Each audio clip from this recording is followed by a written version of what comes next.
Okay, well, I'll just start with a thank you to Paula and everybody who's been involved in organising today's event. It's really great to be speaking after such interesting talks.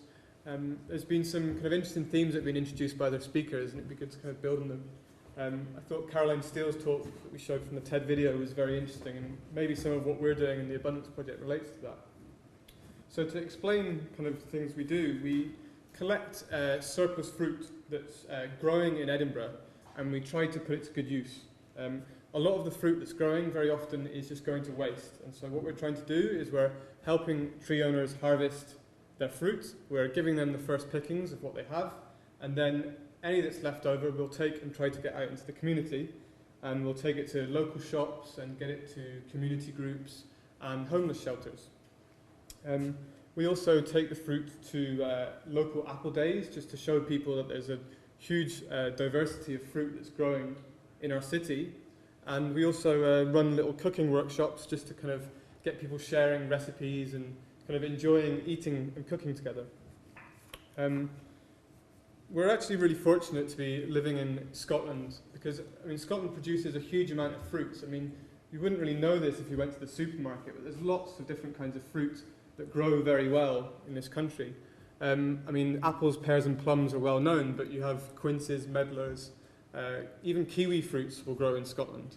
The ones in white are fruits that we've actually harvested or found growing in Edinburgh as part of the project. I was quite surprised to find that almond trees are growing in Leith. Presumably the council is planting these for the blossom, but they also produce the fruit and the nuts, and we can actually use these. Scotland also has a massive amount of soft fruits as well.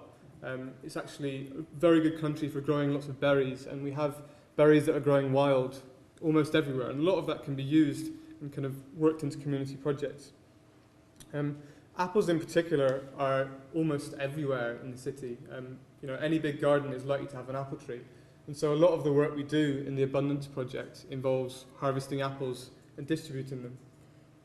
It's been estimated that there's about 6,000 tonnes of apples growing in Midlothian every year, which is a lot of apples.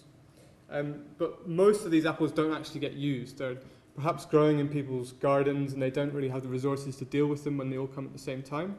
Or they're just growing wild, like this one was just at a roadside in Midlothian. And so a lot of these fruits are just basically falling on the ground and rotting and nothing's happening with them. Or maybe the tree owner just collects them and puts them in the bin, which creates a new problem.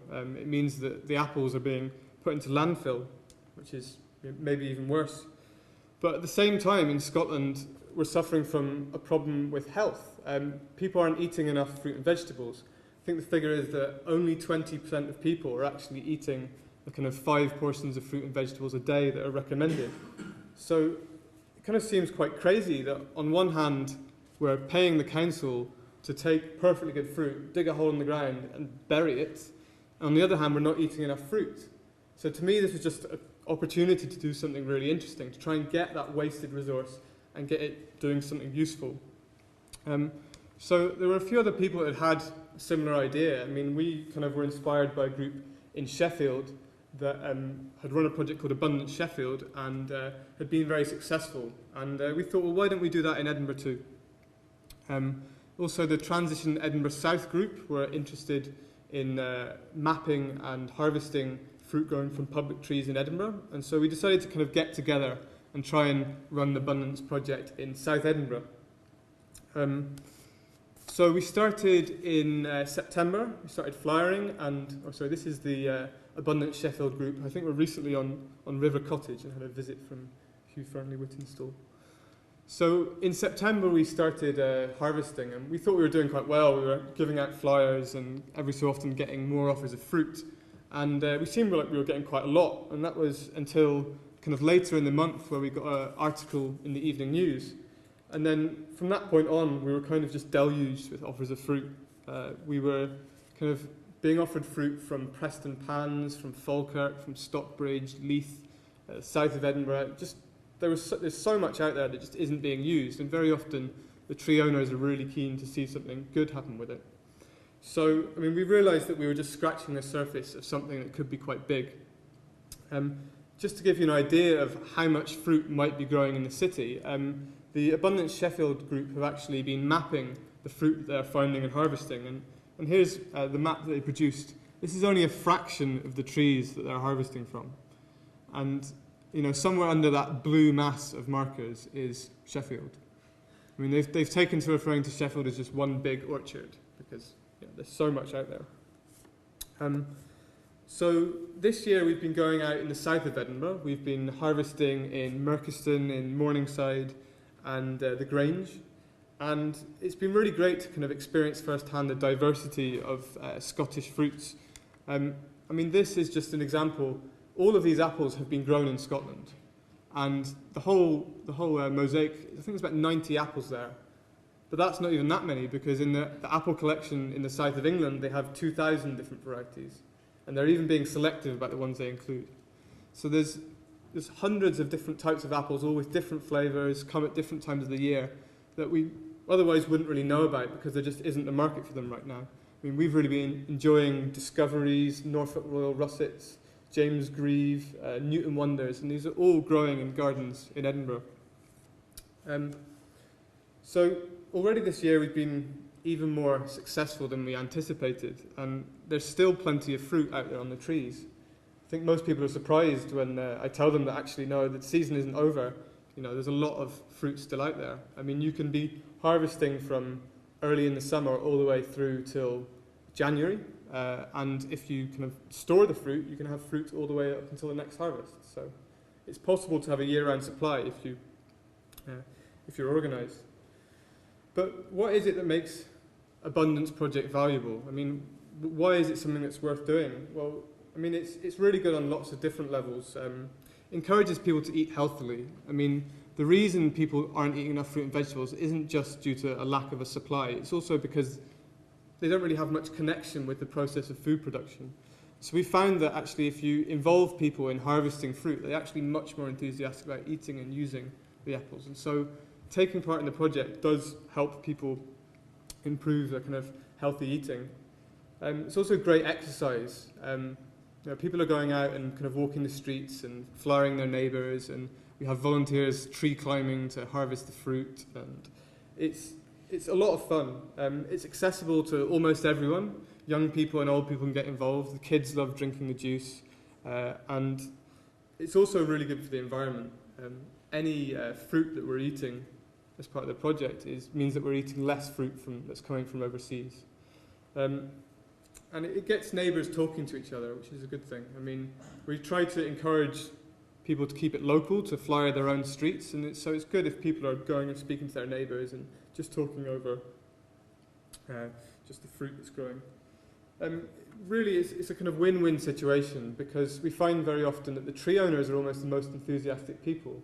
Very often they've planted this tree in their garden, and they're kind of really sad to see that most of the fruit just goes in the bin, and so they're really keen that we kind of come around and help them harvest, and it's great if it's going to a good cause. It's free and it's a lot of fun. I mean, everybody kind of enjoys coming along to the harvest and going home with quite a bit of fruit. So what do we do with all of this fruit we're collecting? Well, all of the volunteers who kind of come along and get involved in the project go home with quite a bit themselves. People usually find that they have about enough apples and pears for about 2 weeks after coming on picking with us. So be cooking and eating for quite a long time. Some of the fruit goes to local shops just to kind of show people that there's a kind of alternative fruit out there to what you usually find in the supermarket. And also we're trying to get some into the kind of homeless shelters in Edinburgh. There's a lot of cooking programs going on. We're trying to work with the Cyrenians Good Food Programme, who deliver fruit and vegetables to the homeless shelters in Edinburgh. And we also run cooking workshops. So we've kind of been exploring, like, what can you possibly do with this amount of apples? Because once you've had a few pies and crumbles, you're like, what next? So juicing it is great, because once you've juiced it, you can pasteurize it, and the juice will last about 6 months or so, or even a year, I think. But we've tried jams, chutneys, jellies, apple cheese, cider, perry. We're working on some vinegar as well. And so there's lots of different things you can do with it. Up on the top left there, we have some experimental apple leather, which has turned out to be quite interesting. I describe it as kind of an old-fashioned wham bar. So it's very, very sweet. On the right we have some pear cider that's fermenting away at the moment, and hopefully come next harvest time we'll be able to celebrate with some home brew. And another proportion of the apples goes to local apple days, so we just try and make the harvest fun and kind of just educate people about all of this stuff that's going on this time of year.